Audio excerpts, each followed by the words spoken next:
What's up, guys? HypeNaysh team just finished up their 7th Tap In podcast with interview at 71 Souls, the king reseller extraordinaire. Make sure to listen in and enjoy the podcast. 7 for 7.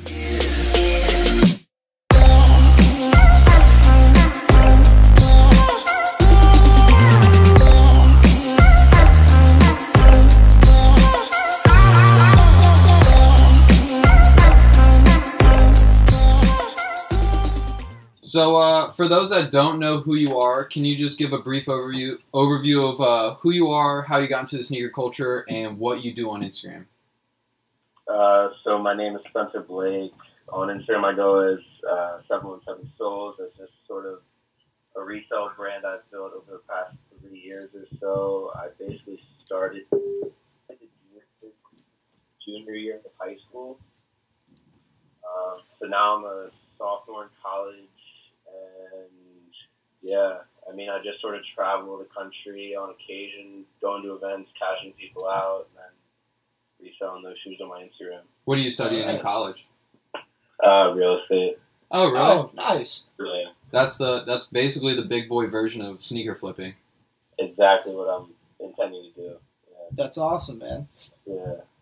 Yeah, I was gonna say that's what I'm looking into as well as getting into real estate and stuff. So you're a huge reseller, you got a ton of reps, everybody looks at your Instagram when they're looking for resell as well as maybe cashing out, maybe even getting some DS pairs. So we've prepared a couple questions, let's go ahead and jump into it. We've seen a lot of your comments in reference to StockX and GOAT. What is your full opinion, just so people have a clear understanding of how you feel about those reselling platforms? I mean, I don't really think there's that much wrong with them. It's more the fact of, like, I'm going to portray them as being not bad, but, like, occasionally they have so many orders that occasionally fakes will pass through, worn shoes will pass through, whatever Exactly. it is. 100%. And then I'm basically just saying that if you buy off me, I'm one person, and my customer service is going to be on point because I check my DMs all day. That's literally basically my job. And then StockX is doing tens of thousands of orders a day, which is great. But that also means you're going to get normally worse customer service than you would with an individual seller like myself. Because Yeah, you're so trying to speed through the what I'm trying to process. say, like, Yeah, I it's don't like think mom it's and fair pop to versus compare- CEO. Exactly. I don't think it's fair to compare, like, prices, like, from me to them. Also, No, yeah, pricing, not necessarily. I can ship today, and if you buy off StockX, you're going to have to wait a week, maybe 2 weeks, even longer. True. Yeah, Yeah. and you're not even guaranteed that they're 100% authentic because there's Exactly. always human error involved. Yeah. Exactly. Yeah. So you're obviously you have like a good eye for legits. Is that something that you've kind of like studied through watching other YouTube videos, or is that just through personal hand-to-hand experience? I mean, it's more just like experience of having them in hand, just like knowing the quality of the shoes, knowing what to look for, stitching of like threads, and then with Yeezys you can normally tell with like the box label. Jordan 1s you can pretty much tell with like the smell. As funny as it sounds, you can really tell like fake from real just by the smell. Even The with material. Yeah, Yeah. if it smells like a nail salon, I've heard that's when you know Yeah. it's fake because they Yeah. haven't been airing Yeah. out for a while. Exactly. Yep.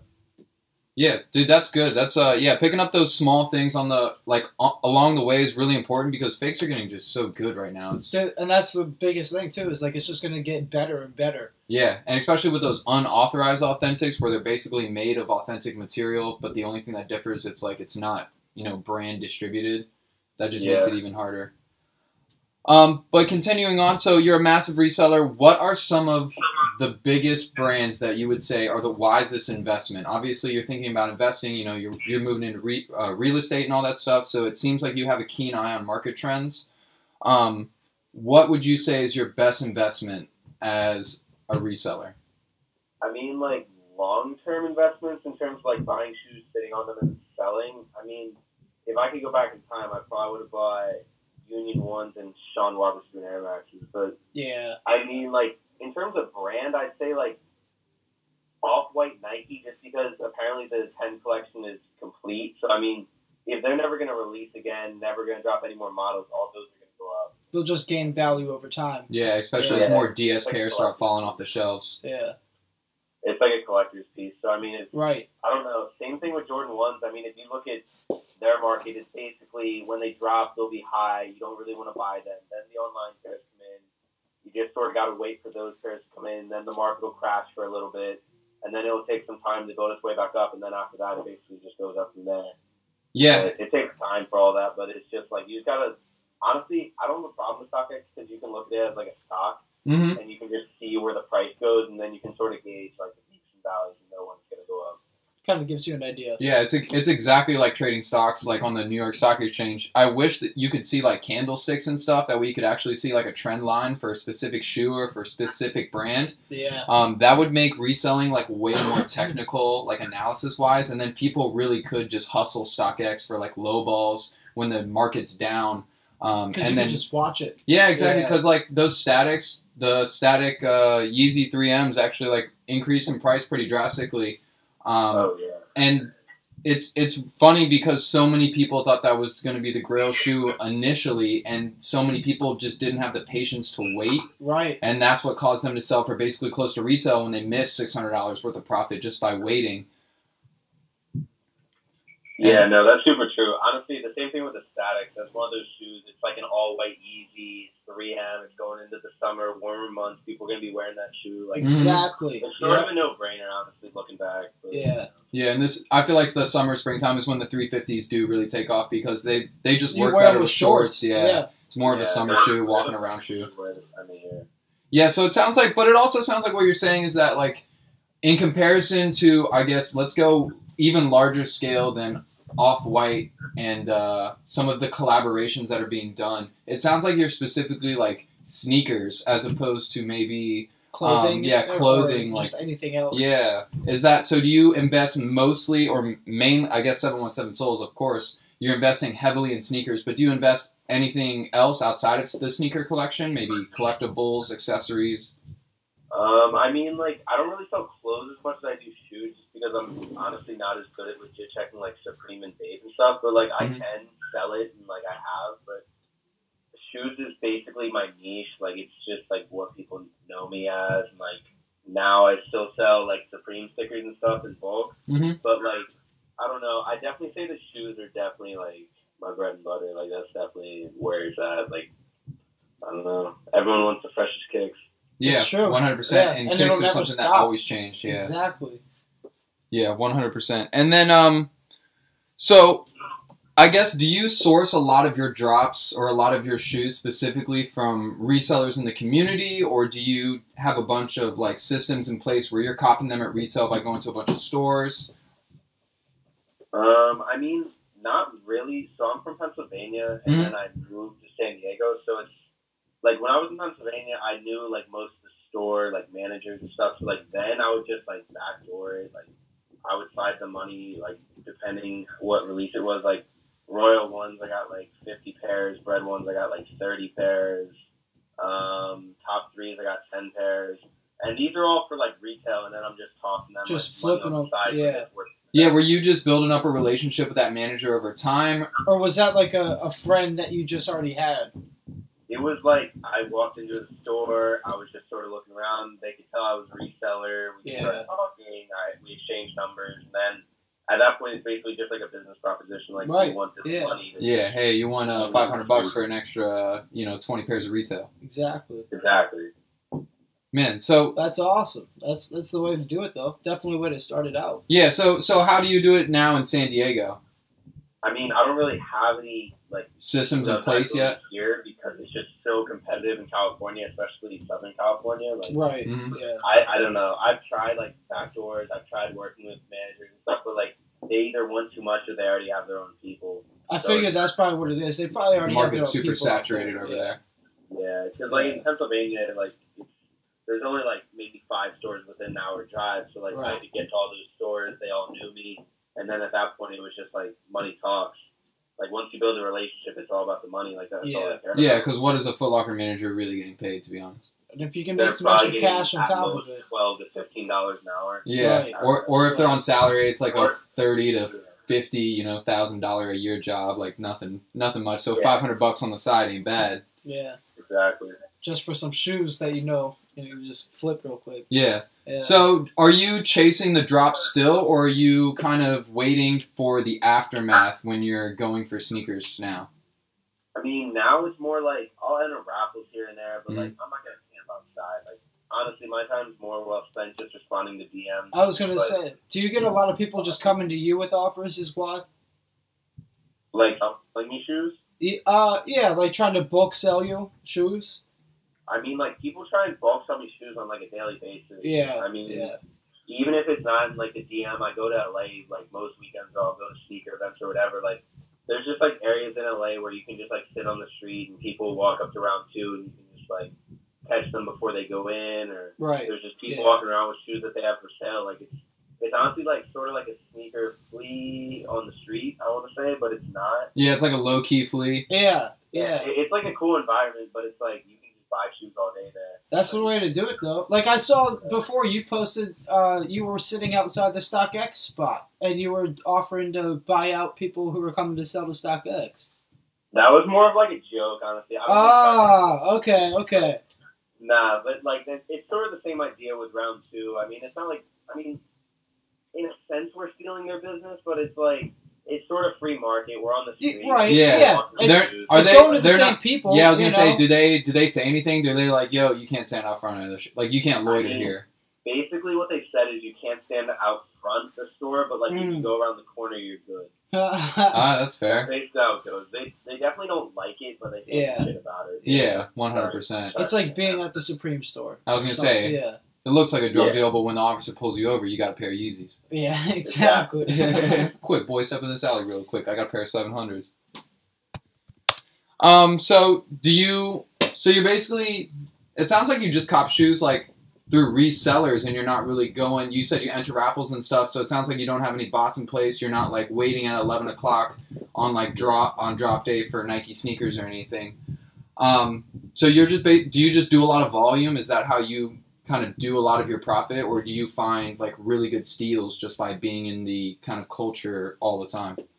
I mean, it's more like just being in the culture. Like, if I go to a sneaker event, kids, like, I don't, like, it's not like a cocky thing, but, like, kids want to sell to me. Like, they're going to know that I'm going to buy bulk, or, like, I'm going to pay, like, a decent price. Like, I pay pretty fairly for most stuff, but, like, for other stuff, obviously, I'm not going to pay as high because I just can't sell it for as much, but, like, it honestly just depends on the person. Like, some people will sell me bulk, some kids will sell me one or two shoes, some kids, you know, they'll ask, like, a super overpriced amount, and then I'm just going to pass. Like, it all depends on the shoe and the person. Because there's always going to be somebody else coming to you with another offer. Yeah. So, exactly. you know. And what are your typically, like, your profit margins on, like, on average on most of your shoes? Because if you offer, like, a fair price, I'm thinking, like, you're only making, like, $30 after shipping and fees. I feel like it probably just depends on the shoe, though, and at the time. I'd say percentage-wise, it ranges from, like, 10% to, like, 40%. Because, like, if you're paying, like, let's say, like, a used Butter V2. Like, if I buy that for, like, $120, right, I could easily flip that for, like, 170, 180. And that's, like, percentage-wise, that's pretty good. But it's, like, you're not really making that much more, like, I'm making like $50, $60. Like, that's good. Because you gotta ship it out. If I sell an off-white Jordan 1, like the Euro or something, I'm gonna make a couple hundred. Yeah, exactly. 1,000 or something. Like, it just all depends. I normally go like percentage-wise. It's not like I'm like, oh yeah, I have to make $60 on this shoe. I have to make minimum $50 on this shoe. Like, it's not like that. Like, I was gonna say, because like a 10 to 20% return off like your total investment, that's like a really good investment. Most investments over like the course of a year don't even see 8% or like 7%. So honestly, so that's kind of good. In terms of like the stock market versus shoes, I take the shoe market all day long. Like, I have zero money invested in stock. Your retirement is your closet. Yeah. Basically. I mean, like, I'll find other stuff as I get older, but it's like shoes just makes a whole lot more sense, and I can actually understand it. Yeah. So I mean, speaking of the retirement thing, Air Mags. Yeah, speaking of the retirement, are your Air Mags your retirement? Is that like a nice little saving account? Probably just give me a little quick flip. Really? Yeah. Were they DS when you got them, or were they worn and everything? Because I saw you wearing them in a video at the SneakerCon. So the video I posted was like 2 years ago. So when I was in high school, when I first got into shoes, my goal was to wear the Nike Magic high school graduation. Oh. So I ended up doing that. If you look at my personal page, it's like the first picture. Okay. And so this is the second pair of mags I've actually owned. The pair I got yesterday. Oh, damn, that's crazy. The one light doesn't work, but yeah, I wore them last night just like in my apartment walking around just seeing how they were. But I'll probably just sell How'd you come across the first pair? them. Both times it's just been like friends had a pair, they told me they had them, and we just worked something out. Wow, that's some good luck. Yeah, right there. that's some good friends. Yeah. I mean, I'm still paying like market. But Yeah. No, of exactly. course. Yeah. Dang, that's still like a solid little like sneak in there. But that's just like the connections that you build over time through like the reselling community, you know? Yep. The more you put into it, the more you get out of it, and building up the reviews and being a reputable individual in the culture is really kind of a beneficial thing for a lot of people to do. Because I do feel like there are a lot of scammers out there. There's a lot of fakes. Yeah. And what's nice is that, I mean, yeah, I was going to say, do you offer like a refund policy or anything for like customer service wise? Like how do you build strong references? In terms of references, it's just like if I sell a shoe and they're not happy with it, like basically if they find flaws that weren't there when I had sent them pictures or whatever, like I'll refund them, partial refund them, whatever. But it's like people don't really do that for me. I mean, I'm normally pretty like honest and upfront. Like I'll send them every detailed picture they ask for. Right. I'm not gonna wear the shoe. I'm gonna ship it out within a day of payment, and then I mean after that, it's just like the shoe gets to them. They're content. I really haven't had that many. I've probably sold thousands of shoes, if not 10,000 plus. But like I've maybe had like one or two claims. Dang, that's a good. Honestly, like I really don't remember getting a claim filed. Yeah, that's amazing. Yeah, and that's the kind of customer service and like references and reviews. That's what builds kind of the reselling brand. It goes back to what you said at first too, where it's like you're one person who's actually checking those shoes and stuff. It's not like StockX where it's being, not to say mass produced or something, but it's just there's so much going through. Basically for them, it's like a warehouse. Like they're just trying to get through as many shoes exactly as many as they can because they have so many orders to keep up exactly. with. So like, and every time a shoe sits on a shelf, they're losing money. Yep. Yeah, you have to be intricate and you have to examine every detail. When someone's spending that money, no matter how much it is, but like it's your business, you want to make sure you're giving them that quality product. Because, like you said, even though you've sold tens of thousands of shoes and only had one or two claims, it's like that's what you want to come from that. Yeah, because you want to make sure. And to be honest, all it takes is like a couple bad claims to like ruin a reputation for a business or brand. So the fact that StockX is still like trugging through and people haven't lost faith in, because there's been a lot of posts about people having problems with StockX. It's not like I'm the only one. I'm sure they don't appreciate my posts, but it's like at the same token, it has to be said. I'm trying to educate like the community. I mean, like it helps me a little bit, but it's like I'm not really affecting their business. They're still going to sell. They're still going to make so much money. Yeah. Shoes in a day, like it doesn't matter. Exactly. Yeah, they probably do like hundreds of thousands of dollars a day. So how do you find out about the most current leaks and news about, I guess, specifically brands that you watch? Obviously, people watch other leak pages and other Instagram pages that offer leaks and news. But do you have any, do you kind of do your research on brands and find out who the employees are and maybe follow those people? I mean, I don't really go for releases, so it's like, honestly, I don't really care. Like, if something's going to come out, it's going to come out. Like, I mean, I have people, I have a couple of plugs that, I do pre-orders with, so, they're, very connected, with back doors, so, they'll be connected to, I can't give away too much, but, they'll be connected to, a store that's, a mom-and-pop shop, sort of, but, they'll get enough stock across the country that they can get access to, hundreds and thousands of pairs of, Off-White or Yeezys or whatever it is, and then I can pre-order off them, and then they're just going to pay, they'll pay the store, so the store gets extra money. So they can order it to the store. Yeah. Everyone eats, basically. Yeah, exactly. But then still, I'm getting very good prices. Right. The Travis ones I pre-ordered. I got 10 pairs. Oh, there you go. The Dark Mochas? Yeah, so, I have 10 pairs guaranteed. I don't even have to think about it. I just paid him. The only problem with that is, you normally have to pay in advance, so I had to pay for those Travises. But that's okay, though. With the way those are going right now, still. Yeah. Dude. To me, that's an investment. Exactly. 100%. And your money's already spent, and you can make that money back as that time comes up to that point of time of them releasing. So it's then that's just more profit. I was going to say, on the day of the drop, when you have those in hand and you can ship them out, that's the best day to sell them after everyone takes that L. I mean, it's like I had to pay in like early January, and then I'll just wait for them to come in. But I'm not really tripping. Like, I mean, I think they're going to be way more than worth it. I sort of regret buying more. The market's going to be crazy. Yeah, It's were gonna be you insane. buying those at retail, or were you, since he knew they were going to be hype, was he throwing them at like 300 or 400 a piece? Or It was a roundabout I don't number, know roundabout what number. I paid, but Yeah. it was definitely lower than market, and I'll have room even if market crashes. Okay. I'm not paying Yeah. like 1,000 Probably plus like 3 or 4. because once they actually come out, it's not going to be at 2,000 for No, the shoe. yeah. Yeah. But I could still easily see at least like 7 to 8 for those.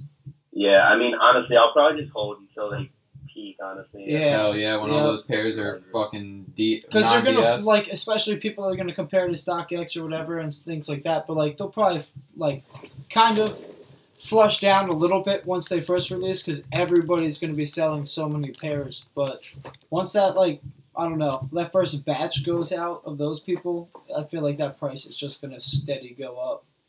Yeah, I'd say within a month of release, the market will start to go up. But Exactly. It honestly just all depends on when people get pairs, like, from the online stores. Because Yeah. sometimes that messes up the market. Yeah, true. You'll have a delayed drop. Like, I never even thought about that. You would have like a delayed drop, like when people order on Nike sneakers, and maybe it's on that Saturday, so it probably comes in like a Tuesday or Thursday. Exactly. So like that next week is probably like just a downtrend. Yeah.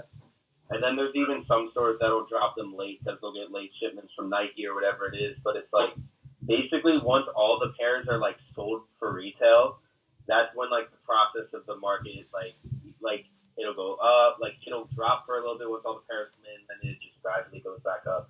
But then also, if there's any like restock news or anything that can sort of mess with the market, like that's the Yeah. thing, like you can really like manipulate the resale market like a lot.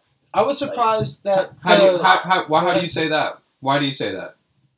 because you need more pairs So for this. basically, there's like groups of people. Like I know, like there's groups of people out there that'll basically buy like a bulk amount of shoes off StockX. They're not like buying bulk; they're just placing a bunch of orders on the same shoe. Mm-hmm. But that's what happened to the Sean Waterspoon. So like, if you look back, they had 100 sales at like 2 in the morning on the one day, and market jumped $200 on every size. So basically, if you have enough money to buy like thousands of shoes or hundreds right, of one shoe, right. you can buy it out, own that stock. It's like the same thing Exactly. as buying a huge amount of stock. Yeah, except Dang, you're I just was- doing it through I that. was just gonna say this is literally, it's called a pump and dump. Like you literally Yeah. find a low price stock, throw in $1,000, and while everyone's buying on the way up, you're selling on the rise. Dang, that's smart. I never thought The about only that. problem is like that shoe is not really ever going to go down. Like the Sean's are never really going to go down. So Especially people are because they're just not being buying made them up. again. Yeah. And then, like, I don't know. I mean, people have hundreds of thousands to invest. Yeah, obvious. 1,000 Yeah. pairs, they sit on them for 2 or 3 months, and then they start to sell them off. But it's like, I don't know. You can really manipulate it, especially the way Yeah. the kids like bow down to StockX. That's why I don't understand why these kids are like so obsessed with it. Like, That's what. you realize that there's literally people manipulating the market. And It StockX makes no itself sense. is Yeah, like and the market. that's what people use as the base model for pricing. Which is the worst thing.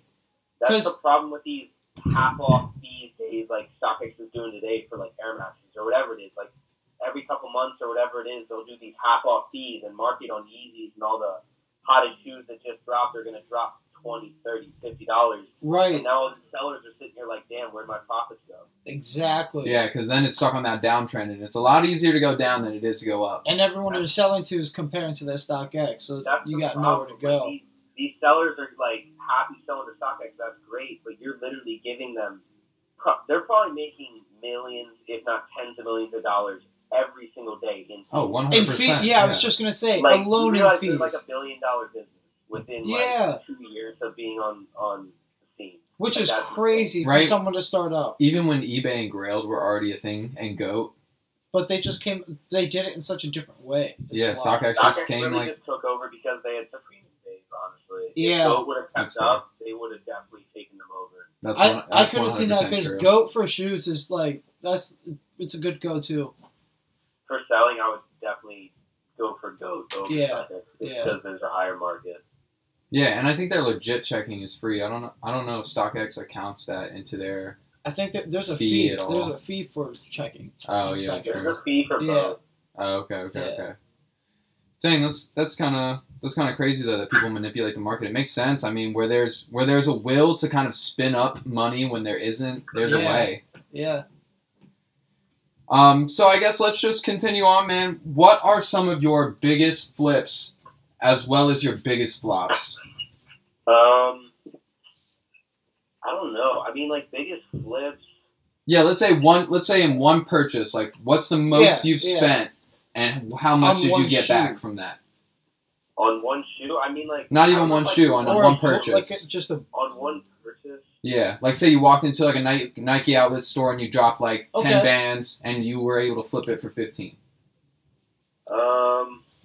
I mean, in terms of, like, I don't know, this is sort of, like, larger scale, but, like, SneakerCon LA, not last summer, but the summer before, I ended up spending like $25,000 over 2 days, and I ended up flipping that to like 37. Let's That's go. probably like one of my best events I've had. Yeah, were you sourcing so you sourced all those shoes from there? I bought all the shoes there, shipped them back to Pennsylvania, sold them in like a month and a half. Yeah. Well, what did you drive down or did you fly down? I flew there. Oh yeah, so you had to ship back. Yeah. I wasn't in college yet. Yeah, absolutely. Not to like get into prices or anything, but was it a whole lot to ship all of that back to PA from there? Yeah. So basically, like what I do is like the way that I write off taxes, I can just write off. It's a business expense. Yeah. Okay. Yeah, exactly. That's good. Dang. So you have an LLC and everything under 717 Souls. Yeah, I have an LLC for it, and then I don't know. I'm basically covered like legally with everything. I don't know about. Trying to think what else I'm not covered on. I think I'm basically covered for everything legally under my brand. That's good. Yeah, that's a smart way. I was gonna say because you're growing quick too. Well, if you're fucking moving $25,000, and the government's gonna want their piece, bro. Exactly. Yeah, no, I definitely pay taxes. Yeah, and what's crazy is like that's the one bill that if you forget to pay, fucking Uncle Sam will come in and throw you in jail, bro. Like that shit's crazy. And it's money you're doing that yourself, damn man. right. Like this is all you. The world is a commission fee. Yeah. Uncle Sam needs to get his commission just like StockX needs to get theirs. There's no such thing as freedom. Yeah, except for Uncle Sam's fees a whole lot bigger than StockX. Damn right. He's got about like 3 or 4 billion in his little scope, man. Oh my god, he's ripping us off. Okay, so biggest flip. You spent $25,000 at LA SneakerCon, made $37,000 back. Give me your biggest flop. Did you buy all those creams? Tell me you spent $100,000 on creams. I don't know if I'd say that I really had a flop, but like I thought I was gonna make way more than I ended up making. I bought like 40 Butter V2s off this bulk seller, and I want to say I only made like $20 a pair. Yeah. I thought I was gonna end up because the Butter V2s have been such a stagnant shoe, like market-wise. I bought them like a little over retail. I ended up selling them to a store for like, I don't even remember what, but I thought I was going to make like 50 a pair, and I was going to make like $2K in a weekend. It wasn't like I'd come up, but it just like, it was. Yeah, because at least you made something. You still made 800, not bad. You made something off of it, but it's still that fact where it's like. It was like a disappointing buy. Like, but that was also. Like, oh shit, market dropped like $30. Exactly. Right, thrill of the hunt was there, and it just got let down. I feel like that was that first of the Yeezy market drop too. Yeah. Butters were probably the beginning of. I don't think that the Yeezy market's dead. Honestly, I just think people don't know how to sell them. Yeah, you got, and I mean, I feel like StockX, going back to that, it just kind of, like you said, how it just, people can just buy in and buy out whenever, and it just drags that price down. And people just compare to that.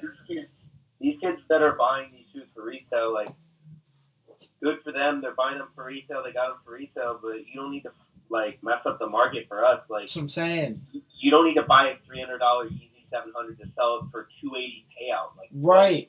If exactly. you want to lose $20, go gamble or something. Go give me $20. That's what I mean. Well, that's the thing. There's so many other ways to do it. With your friends. Like, don't ruin the market for everybody else who actually respects it. Yeah, and I was gonna say that just goes back to people are really impatient when it comes to the sneaker flipping, as well as I just think reselling in general, because I think the way that it's kind of portrayed is that everyone thinks that they're buying the grail Right. So when they go to Every flip, shoe they're is the like, grail. this is gonna be the $1,000 shoe. This is what's gonna make it. I'm gonna move out of my grandmammy's basement, and this is it. And then they find out like 5 seconds later that they can't sell it for $2,000, and they're like, fuck it, like give me my money back. Give me my $5 at least. Yeah. It's basically like they didn't get what they wanted and they just want a refund. Exactly. They're like, oh, at least I'm making $10 more than I spent on it. Yeah, and that's that's just people just not understanding. Yeah. Supply and I demand. think another aspect of it would be just like brands are starting to overproduce. Like Adidas That is definitely too. pumping out more and more of every Yeezy, which Too is many. fine and it's keeping up with demand. But then too many of those kids getting them just have no clue what they're doing. Right. They're short selling. Yeah. They're just short selling. Like I don't get it. Yeah, and that's that's exactly bring it back to stocks, short selling. Or limited stock. Just give us some limited stock again and make it so that the people who actually want to go get it, get it. I think what needs to happen is that there needs to be a fucking like tectonic shift in reselling. Like we have to shake all the people that are half in, half out, It's kind of the younger kids, though, who are the ones who don't really understand the whole, like, background of it, if that makes sense. I want to say the problem is it's too mainstream. Cause Exactly, it's become cool. When I was like getting all these shoes backdoored, it was easy to get shoes backdoored. Like I would text my guy, I'd be like, hey, I need 4 sizes. He'd say, okay. And I'd show up on release and I'd get those 4 sizes. I'd pay him, that's it. Like now it's like there's kids camping outside. Right. Kids are gonna be on their phone on StockX looking at what's the best size to buy. Exactly. Like, I don't know, like there's no problem with it, but it's like these kids like aren't educated on the sneaker game. They're just getting into it to make like a quick buck and they think that's it. I've been into shoes since I was literally in 8th grade. I'm now a sophomore in college. Like I've been into LeBron since LeBron was on the Cavs the first time around. Yeah. Like, that's what I'm saying. Like I've been to like the shoe game for a while and I understand how it works and like right. It's just funny to see the kids that like filter in now the game and it's just like, what are you doing? Like you're here to make like a couple $100 or $1,000 and it's like you're not building something long term. Yeah, like exactly. Like for you, kid, this is like a semi. What is it called? Like a fair weather fan hobby. But it's like, but when you're actually the person that's like sitting there grinding and dedicated, like you can spot a fake just in the same way that you can spot a fake shoe. Exactly. It's real easy to read those people that just kind of just don't understand. So I guess, you're deep in the sneaker culture. Do you see any brands or any collaborations that are maybe like on the horizon that you think are kind of underplayed right now? I mean, I don't know. Sort of. Or what are some of your favorite brands?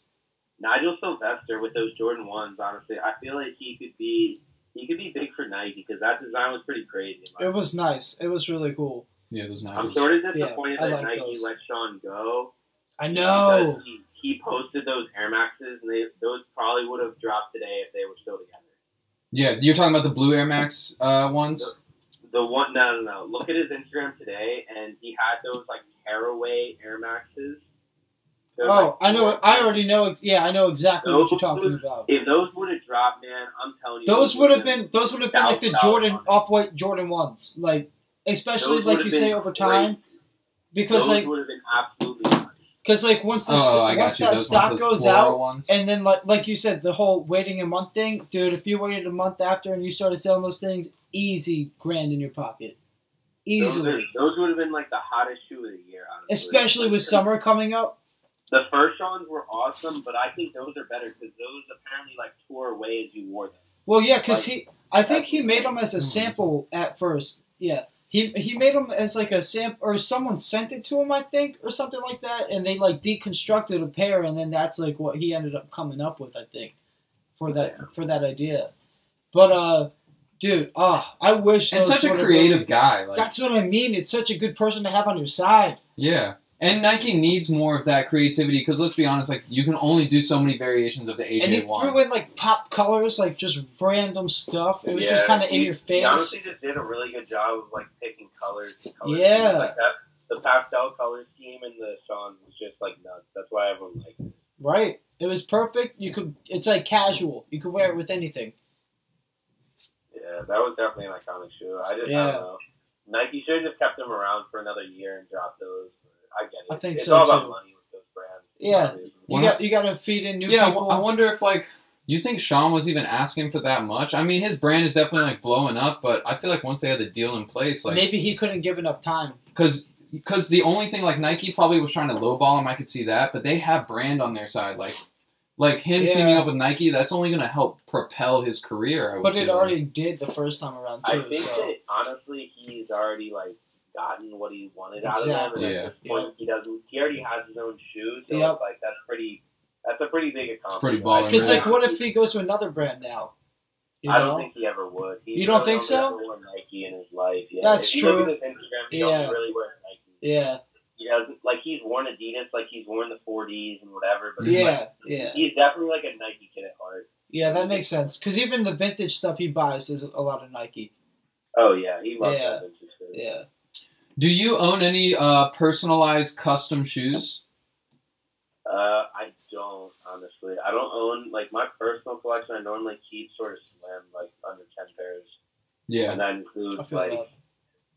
I don't know. Right now, my personal collection is probably on the more like heat and expensive side than it's been in the past. That's kind of nice though. It means you're getting there. Yeah, You know? right. I don't know. I don't really like keeping personals, honestly. I'd rather just sort of invest my money. I was just gonna say. I'd rather So, make that money so back. when you do have personals, like how long will you kind of keep them for, or do you just kind of wait till you're like, I don't want to wear this anymore, and then you just like sell it, or do you kind of like wear it until it's a beater and then sell it? I mean, I'll normally just, it doesn't really matter about the condition to me. Like, I'll just wear it, but it's like, basically when I'm tired of wearing it or looking at it, I'll just sell it. That's the way to do it. Makes sense. And there's so many like Yeah. shoe cleaning 'Cause tactics there's- out there that you can make a shoe come out almost Well, pristine. That, and you're still gonna make some money off of it too. So it's like I just got to wear this dope shoe that I wanted to wear, and now I could just make some extra cash. Yeah, exactly. Yeah, no. On personals, I definitely pay a lot less than I normally like would for a shoe I'd resell, just because I know I'm gonna wear it a lot and Right. take away the condition. Have you ever come across a pair of the Tom Sachs? Not for sale. I've seen a couple pairs on feet at SneakerCon, but I haven't seen a pair for sale. Yeah, yeah. I feel like those are kind of rare to come across now. Yeah, those. At least those for are sale. expensive. Yeah. Those are an expensive shoe for sure. Yeah, Hell yeah. yeah. Those are real nice. They're so cool though. They are. Yeah. And that cutaway on the Mars over The on Mars the overshoe, yard? and it kind of Yeah. shows a little bit like the old school Tom Sachs in there. That's Yeah. kind of cool. Yeah. The bag style is a little ugly though. It's a little too much. Yeah. Well, I think that's it. Yeah. You Yeah, have any bro, other I don't- questions, or I'm good. I don't have any more other questions, and I don't want to keep you any further if you've got somewhere to be. do you have any anything coming up for the future? Any plans with any brands or anything like that? Any collaborations? I don't know about collabs, honestly. I don't really do anything like that, but I'll be at SneakerCon Denver next month in April. Basically, I'll be at all the SneakerCons in the U.S. this year. That's There my we go. plan. Hey, Just that's doing awesome. buyouts. So if anyone listening will be at any of those SneakerCons, make sure to hit me up and I'll buy all your shoes. Are you gonna have a booth at all, or just gonna be walking around? Sometimes I have a booth. It's not like it's gonna have like a sign or anything, but Okay. like, I'm always walking around the entire event. It's All not right. like I ever really sit at the table. Cool. I was gonna say that's the best way to find some steals to go hustle around. That's right. Always. Well, all right, bro. Thank you so much, Spencer. We appreciate you coming on the podcast, and we look forward to meeting you at a SneakerCon. No problem, bro. I appreciate you having me on. Yeah, not a problem, brother. Peace. Talk to you later.